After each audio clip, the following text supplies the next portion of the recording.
a ƙarƙashin jagorancin ma'aikatar fasaha da al'adu da wasanni ta ƙasar Nijar tare da haɗin gwiwar ƙungiyar Gizo, Pakfel, Finak da Erkabe suna gayyatar ɗaukacin Hausawan duniya wajen wannan gagarumin biki da zai gudana a fadar mai martaba sarkin Damagaram Sultan Abubakar Sanda Umaru. Mutanen Damagaram ku shirya tsab domin karɓar taron bikin Hausawan Afirka wanda ni ma Honorable Jazuli zan zo da yardar Allah. Al'ummar Damagaram mun san ku da tarbar baki kuma insha Allahu muna nan za mu zo wannan gari tare da al'ummar daɗin kowa. Ina al'ummar ƙasar Kotono, Togo da kuma Ghana.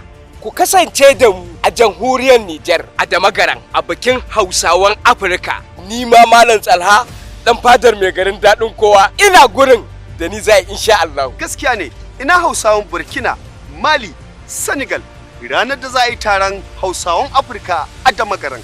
Dantani mai shayi zai dafa shayi kwalla 15 muna gayyata kowa da kowa. Ranar 24, 25, 26 su ne ranakun da za a yi taron Hausawa na Afirka a Damagaram. Hausawan Kamaru, Chadi, Sudan, kar ku manta kuma kar ku sake a baku labari. Taron Hausawan Afirka da za a yi a Damagaram muna nan tare da ku. Kasashenmu na Afirka gaba ɗaya ba mu ware ko guda ɗaya ba. Muna ƙara tunasar muku da wannan gagarumin sha'ani da za a gabatar a jihar Damagaram, wato na bikin Hausawa na duniya. Kada ku sake a baku labari, ku taho gaba ɗayan ku, mu ma muna tare da ku a wannan rana. Ni ma Fati Harka da ni za a yi taron nan in Allah ya yarda.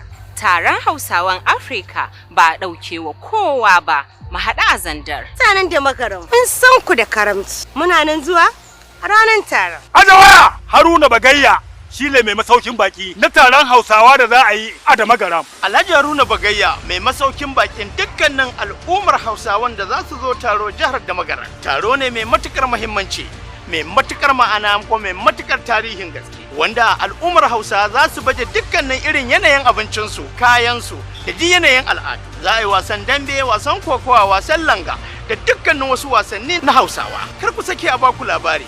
Haruna Bagayya ya gayyaci dukkanin al'umma baki ɗaya kuma yake kira ga al'ummar Damagaram maza da mata manya da yara. Wannan shine taro na farko kuma taron da yake kyakkyawan zato za a haɗa kai a taro a kama don samun nasarar wannan taron.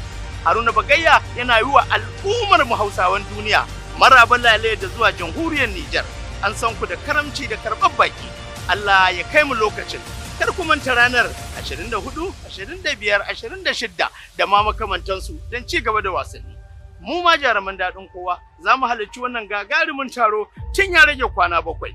Allah ya ba da ikon zuwa, amin. Al'ummar jamhuriyar Nijar, kada ku sake a baku labari a bisa wannan gagarumin taro da za a yi a garin Damagaram. Mu ma 'yan daɗin kowa da mu za a yi.